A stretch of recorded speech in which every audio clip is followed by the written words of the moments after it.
Salut tout le monde, j'espère que vous allez bien. Moi je suis trop contente de vous retrouver aujourd'hui parce que j'avais trop hâte de vous tourner cette vidéo et je suis trop excitée à l'idée de la tourner. En fait c'était une vidéo que j'arrêtais pas de voir sur le booktube américain et british et j'étais étonnée de pas la voir sur le booktube français. Et en fait il s'agit de vidéos où les booktubeurs ou booktubeuses vont noter les livres qu'ils avaient lus dans l'année 2020. Et au début j'étais un peu frustrée parce que j'avais l'impression de pas avoir lu suffisamment de livres pour pouvoir faire soit une vidéo statistique, soit une vidéo résumée, soit mes meilleures lectures et mes pires lectures de l'année 2020, donc bah j'en ai pas fait, mais finalement en regardant bien j'ai quand même lu pas mal de livres. Je crois que j'en ai lu 36-37, surtout que je me suis vraiment mise à lire, à relire du moins à la fin de l'année parce que quand j'étais en train de bosser sur mon mémoire c'était juste pas possible et le reste de l'année j'avais pas le temps avec mon master. Donc finalement je me suis dit mais tu peux carrément faire cette vidéo et j'ai trop hâte. Si vous me suivez sur Instagram vous savez très bien que je n'aime pas noter mes livres. Enfin je trouve que un livre c'est un peu comme une œuvre d'art, ça se note pas. Tu peux dire si t'as aimé ou si t'as moins aimé, les points positifs, les points négatifs, mais donner une note c'est assez approximatif. Je saurais pas trop comment faire, mais du coup j'aime bien quand les autres personnes réussissent à noter parce que moi ça m'aide dans mes choix de lecture, mais moi personnellement je ne le fais pas. Donc je vous explique un petit peu le principe du top tier ranking qui est très en vogue chez les Américains et chez les Anglais. En fait c'est un espèce de tableau que je vais essayer de vous mettre là. Vous avez plusieurs catégories et donc pour les livres ça va de 5 étoiles à 1 étoile et vous avez aussi les catégories je ne le lirai pas, à lire ou je ne suis pas certain de le lire. Et en fait bah généralement les gens ils disent 5 étoiles c'est vraiment incroyable et 1 étoile bah c'était soit une déception soit ça leur a pas plu du tout. Mais comme vous le savez moi je ne note pas mes livres, alors j'ai décidé que au lieu de mettre des notes je vais utiliser des mèmes pour catégoriser les livres que j'ai lus en 2020. Personnellement je suis une fan de mèmes, j'ai toute une base de données de mèmes sur mon téléphone, j'aime trop en utiliser, j'aime trop les mèmes que les gens utilisent sur Twitter, donc franchement je me suis dit que ce serait une super bonne idée, pas de mettre des notes mais de ranger mes livres en fait dans des catégories de mèmes. Du coup je vais vous présenter les mèmes en question pour que vous puissiez vous repérer un petit peu dans la vidéo.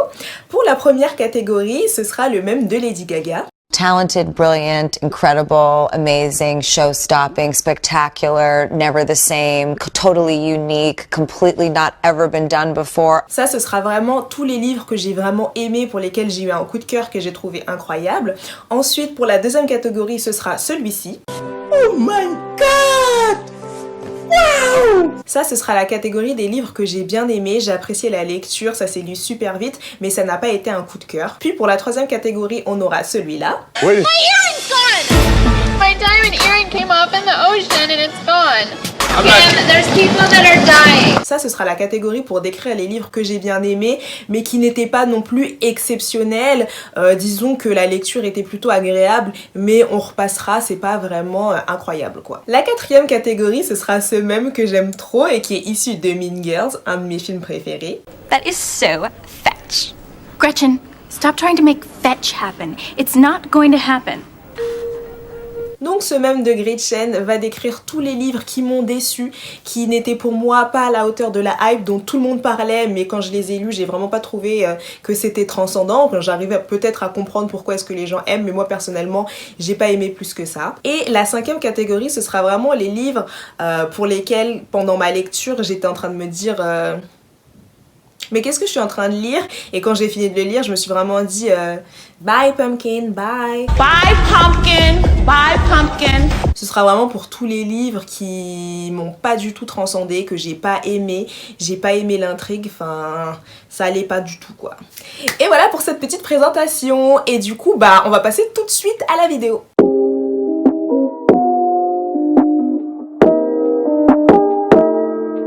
Donc le premier livre que je vais classer c'est La balade du serpent et de l'oiseau chanteur de Suzanne Collins.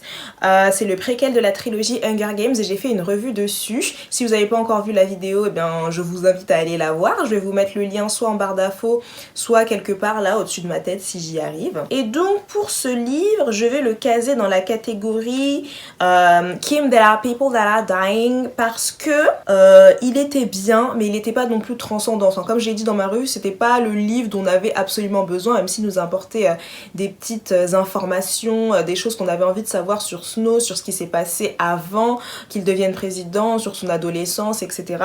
Mais c'était pas non plus incroyable. Donc je pense que ouais, dans cette catégorie là ça convient bien. Ensuite nous avons les 4 filles du Dr March.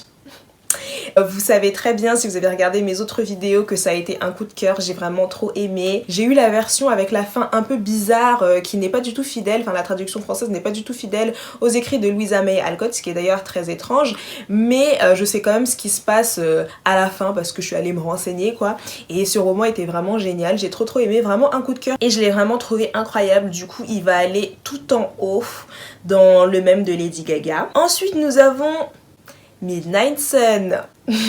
Comme vous le savez peut-être, Midnight Sun c'était la deuxième vidéo qui est apparue sur ma chaîne et j'ai fait un avis, une revue aussi dessus, donc si vous l'avez pas encore vue, allez la voir. Encore une fois j'essaierai de vous mettre le lien quelque part là au-dessus ou dans la barre d'infos. Et pour Midnight Sun vraiment...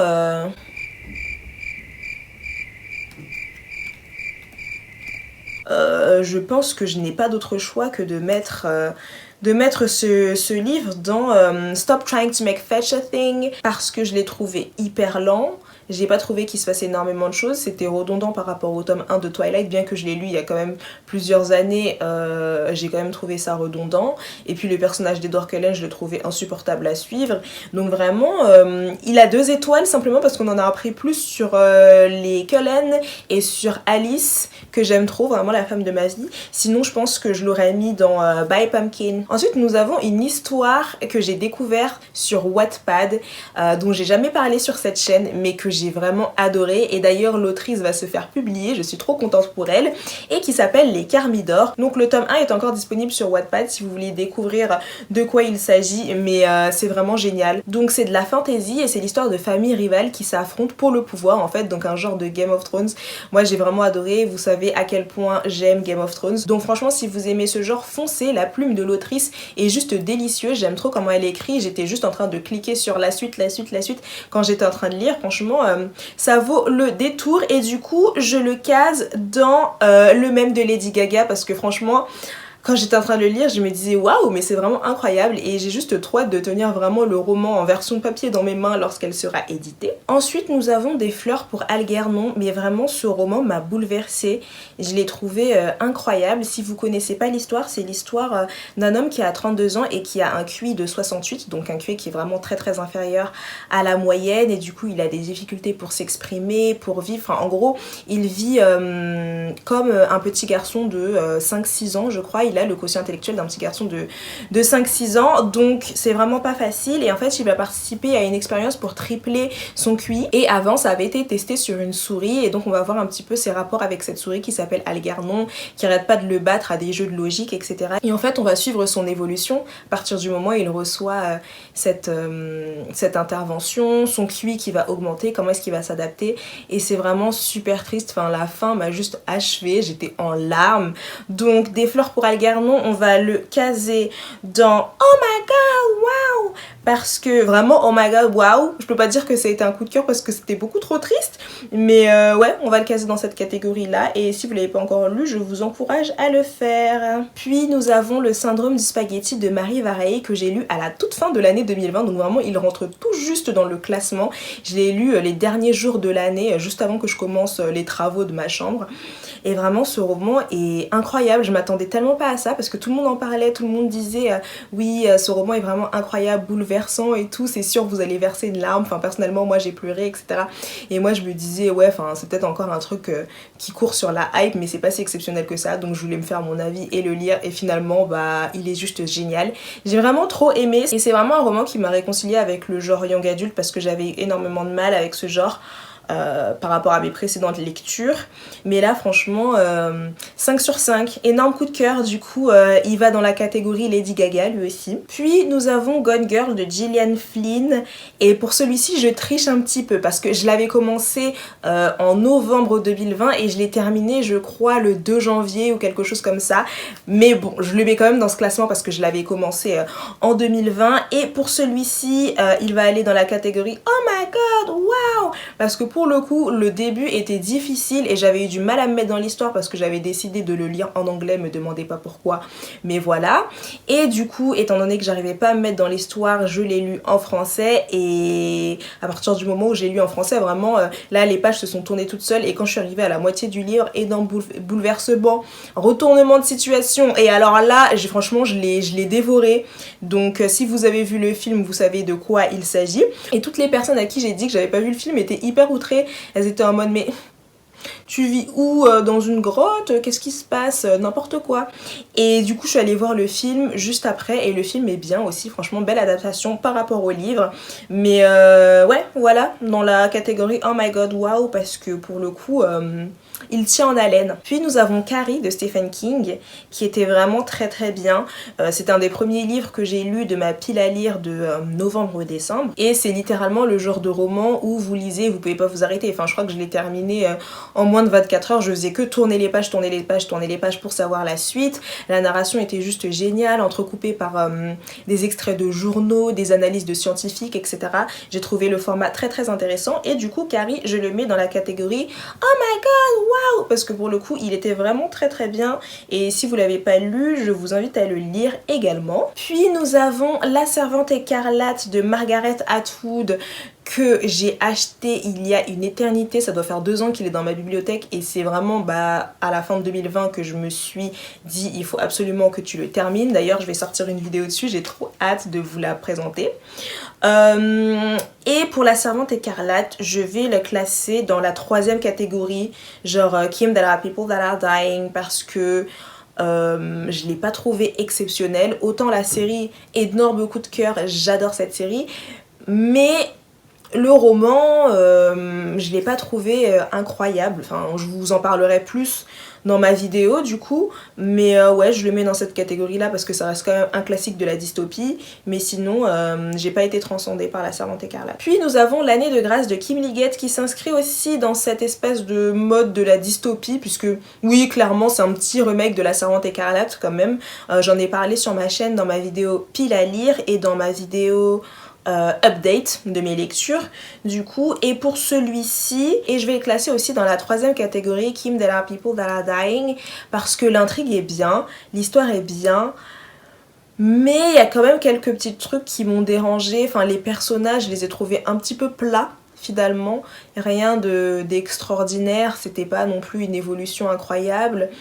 Et puis en fait je pense que ce qui m'a vraiment dérangé, c'est que c'était trop young adulte. J'aurais bien aimé qu'ils abordent plus le côté sombre, etc. Mais il y a eu un petit peu ces espèces d'intrigues propres aux young adultes, donc la petite amourette, la fille, la prom queen qui est super méchante. J'ai trouvé ça un peu en trop. Donc ouais, cette catégorie là, ça lui correspond bien. Puis nous avons les 3 premiers intégrales du Trône de Fer, parce que l'intégrale 4 et l'intégrale 5 je les ai lus déjà il y a quelques années, après la fin de la saison 3, parce que je voulais absolument savoir ce qui se passait. Et pour ces 3 là, eh bien... comment décrire? J'ai un petit peu une relation bizarre avec le Trône de Fer.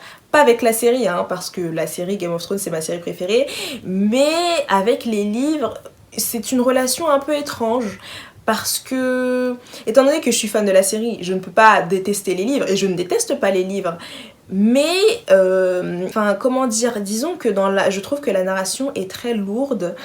Pas particulièrement accessible à tout le monde. D'ailleurs il y a énormément de personnes qui trouvent que les romans sont indigestes, et j'arrive à les comprendre, et parfois on a énormément de détails inutiles qui nous ralentissent dans l'intrigue, et j'avais juste envie de tourner les pages pour passer à autre chose, pour savoir ce qui allait se passer après.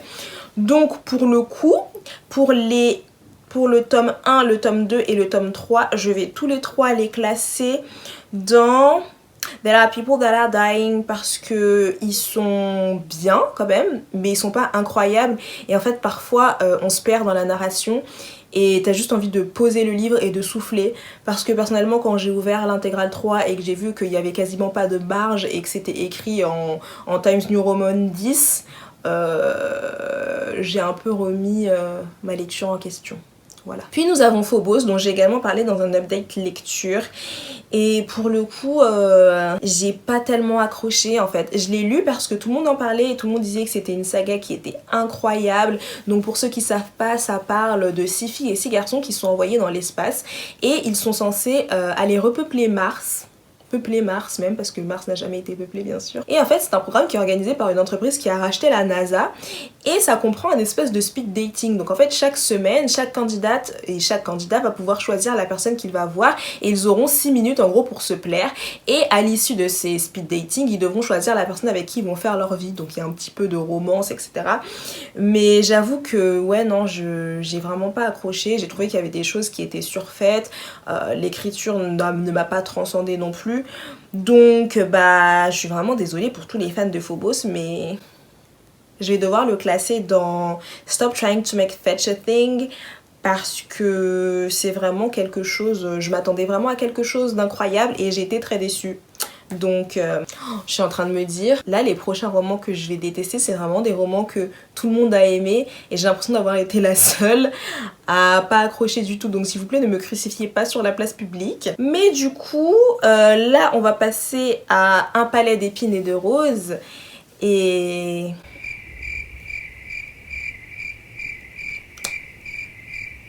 Alors déjà, je ne savais pas que c'était une réécriture de La Belle et la Bête, enfin du moins une inspiration de La Belle et la Bête. Donc quand j'étais en train de le lire, je me disais « Eh mais ça ressemble à La Belle et la Bête !»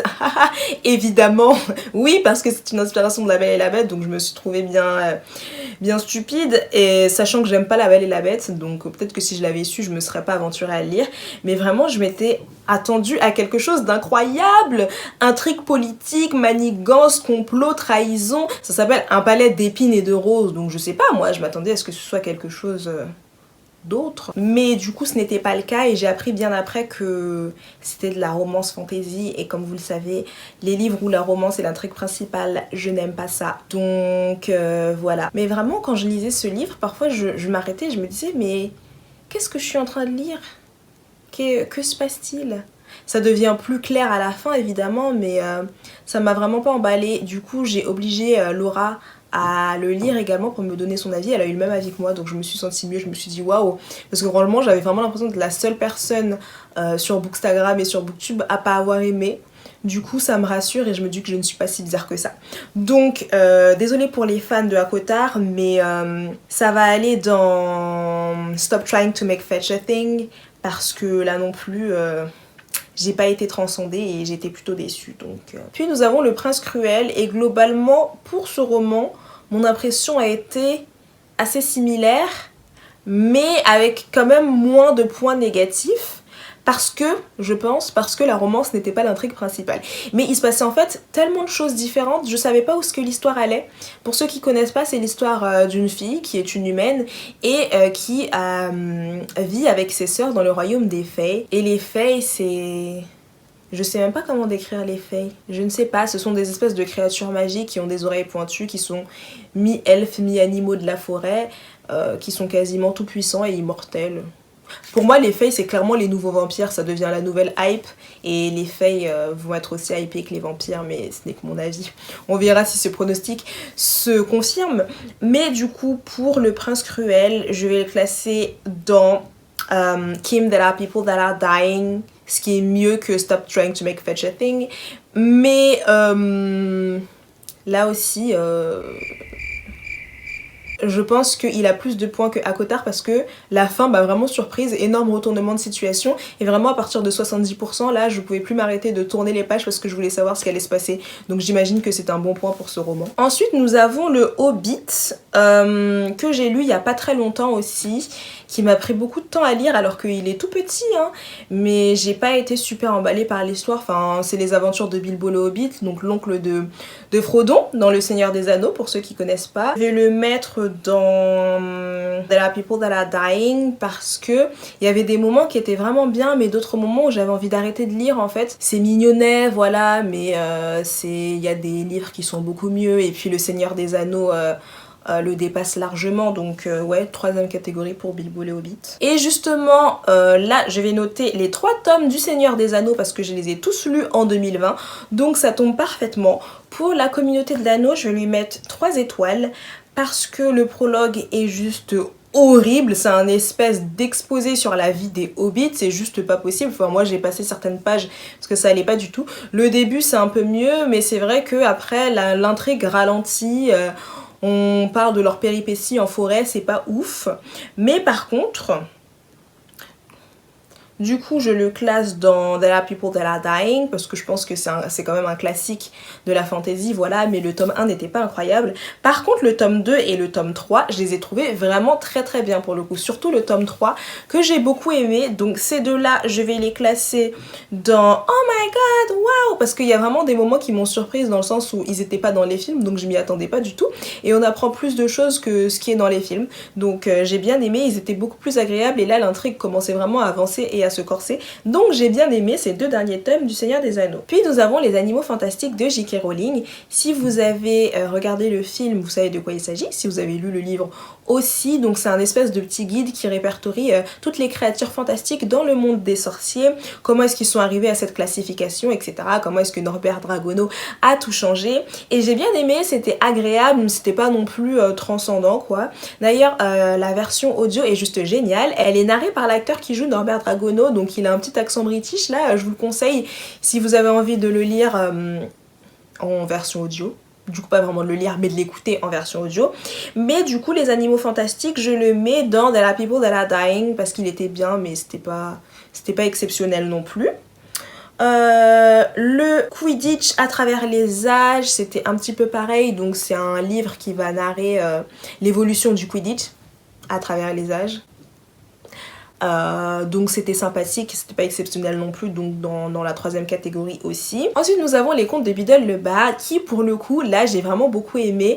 J'avais lu une première fois en 2019 je crois ou en 2018 je sais plus et je l'ai relu cette année et il est vraiment très très bien. J'ai bien aimé, ça complétait des choses sur l'univers des sorciers, on a eu le conte des trois frères, d'autres contes qui sont très intéressants aussi avec les petites annotations d'Albus Dumbledore, donc vraiment très sympathique. Et donc celui-ci je le mets dans la quatrième catégorie parce que j'ai vraiment kiffé. Puis nous avons Feu et Sang de George R.R. Martin sur lequel j'ai fait une revue également.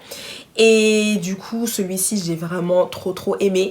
J'ai hésité entre le mettre dans Lady Gaga ou dans le mettre dans Oh My God Wow. Mais du coup je pense que je vais le mettre dans Oh My God Wow. Parce que certes je l'ai beaucoup aimé mais ça n'a pas non plus été un énorme coup de cœur. Je suis en train de douter. Vous savez quoi? On va le mettre dans Lady Gaga. Parce que pour le coup, il est talentueux, brillant et incroyable. Donc on va le mettre dans cette catégorie-là. Je pense qu'il le mérite. Puis nous avons Fahrenheit 451 qui a été un des premiers livres que j'ai lu vers cette fin d'année. Et celui-ci, malheureusement, je pense que ça va être le premier qui va aller dans la catégorie By Pumpkin. Parce que je l'ai lu parce que c'est un classique, mais il m'a un peu saoulé la moitié du temps. Je l'ai pas trouvé ouf du tout. Il était pas incroyable, donc ouais, il va dans By Pumpkin. Je me sens mal, mais d'un autre côté c'est atténué parce que je me dis c'est pas vraiment une note, c'est pas comme si je lui mettais une étoile, mais c'est juste By Pumpkin. Puis nous avons 1984 de George Orwell qui encore une fois est un classique. Et celui-ci je vais le classer dans There Are People That Are Dying parce que j'ai bien aimé ma lecture. C'était cool mais il est tellement dérangeant et en fait la fin je m'y attendais tellement pas. Enfin c'est intéressant mais je peux pas dire que j'ai vraiment adoré quoi. Donc oui. There Are People That Are Dying, genre c'est bien de le lire mais si vous le lisez pas vous vous épargnez peut-être une introspection qui n'est pas nécessaire dans les temps qui courent. Puis nous avons La Ferme des Animaux de George Orwell aussi et celui-ci pareil je vais le mettre dans There Are People That Are Dying parce qu'il est intéressant. Je pense que c'est un livre qui est intéressant à étudier par exemple quand on est en première ou en terminale L, mais je vais pas non plus dire qu'il est divertissant, hein, voilà, c'est encore une fois une critique d'un régime totalitaire, donc il était bien mais sans plus quoi, donc ouais, troisième catégorie aussi. Puis nous avons Une colonne de feu de Ken Follett que j'ai juste trop aimé, je l'ai lu quand j'allais au travail. à l'époque où j'avais un emploi. Et je le lisais dans les transports sur ma Kindle et il est vraiment super bien. Enfin moi de toute façon les fictions historiques j'aime trop ça. Il faut absolument que je me procure les autres Ken Follett. Il est très long par contre, je crois qu'il fait quasiment 1000 pages mais il en vaut vraiment la peine et ça a vraiment été un coup de cœur. J'ai pris un petit peu de temps pour le lire mais franchement il est super, l'évolution des personnages et tout, j'ai trop aimé l'intrigue. Donc celui-ci je vais le classer dans Lady Gaga parce que pour le coup vraiment talentueux, brillant, incroyable. Et quand je pense aux recherches historiques que l'auteur a dû faire pour réaliser ce livre, je me dis mais waouh quoi, enfin il a dû y passer tellement de temps. Donc vraiment j'ai vraiment beaucoup aimé Une colonne de feu. Une autre fiction historique, nous avons Deux sœurs pour un roi de Philippa Gregory, qui a été adapté en film. Le film est horrible, je vous conseille pas du tout de le voir. J'étais très surprise parce que j'ai lu le livre et j'ai regardé le film ensuite et j'ai vraiment pas compris comment est-ce qu'il s'était débrouillé pour faire un film aussi nul. Franchement, waouh. Mais le livre est plutôt pas mal. Donc celui-ci, je vais le classer dans There Are People That Are Dying parce que j'ai bien aimé. Pour le plot, c'est l'histoire de Anne et Marie Boleyn qui sont toutes les deux courtisanes à la cour du roi Henri VIII. Et comme vous le savez, Anne Boleyn c'était la deuxième femme du roi Henri VIII qui l'a poussée en fait à se séparer de l'église catholique. Mais il faut savoir que dans cette histoire, il y avait aussi la deuxième sœur Boleyn, la deuxième fille Boleyn, qui était Marie et qui a été la première, la maîtresse du roi. Et on va suivre leurs deux aventures et tout jusqu'à la décapitation de Anne. Donc franchement, il est très bien. J'ai bien aimé, mais le problème c'est qu'il est redondant. Enfin, il y a des moments qui, à mon avis, auraient pu être coupés. Il est quand même pas mal long. Donc celui-ci, je vais le classer dans There Are People That Are Dying parce qu'il est bien, mais il n'est pas transcendant non plus. Puis nous avons les 4 premiers tomes des Chroniques de Narnia. Donc pour le premier tome, celui-ci, je vais le classer dans Lady Gaga parce que j'ai vraiment beaucoup aimé. J'ai découvert plein de choses. On découvre des choses sur la création de l'univers de Narnia, sur qui est vraiment Diggory, etc. Donc j'ai vraiment beaucoup aimé ce tome. Ça m'a donné envie vraiment de replonger dans les Chroniques de Narnia quoi.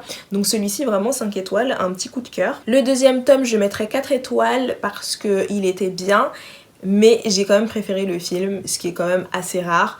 Donc voilà, il va dans waouh. Le troisième tome, j'ai eu un peu plus de mal parce que quand on le lit, ça donne un petit peu l'impression que les gens qui sont au sud avec la peau un petit peu plus basanée, c'est des sauvages, et ceux qui sont au nord et qui ont la peau plus claire, c'est pas des sauvages. Donc il y a eu un petit message d'avertissement à la fin pour dire oui, non, c'était pas du tout ça la vision de l'auteur. Ça penchait quand même un petit peu vers ça, donc pas ouf. Donc celui-ci je vais le mettre dans Stop Trying to Make Fetch a Thing parce qu'il m'a pas plus emballé, enfin l'histoire en plus n'était pas incroyable. Et pour le quatrième tome, je vais le mettre dans There Are People That Are Dying parce qu'il était pas mal mais sans plus. Puis nous avons Les 5000 royaumes de N.K. Jemisin qui est une autrice afro-américaine et c'est le premier roman de cette autrice que je lis et c'est de la fantasy. Et j'ai vraiment trouvé que l'univers était très très original.